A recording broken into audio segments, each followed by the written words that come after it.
tombok kangen to. Bajok iki Oh, tombok kangen padha kangen bojo lah, Bos. Iya.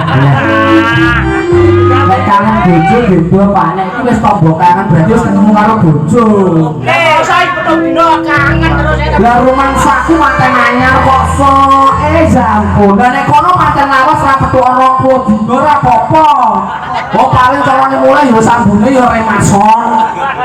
Remason beda kan, Bos? Lah sopel. Lah dana. PPO. Karo kene, Mas, aku masuk angin. Wes mbahmu rasa ngutang-ngutul wae. Ya matur asem ta, Bos? Lah iya bener kok. Ini baku tok. Asam geliga malah panasnya temen ta, Bos? Rema. Kurang ajar. Kita nang bapak-bapak tok. Heeh, yo nyatune nek dhekne sing model ngene iki nek awal dhewe.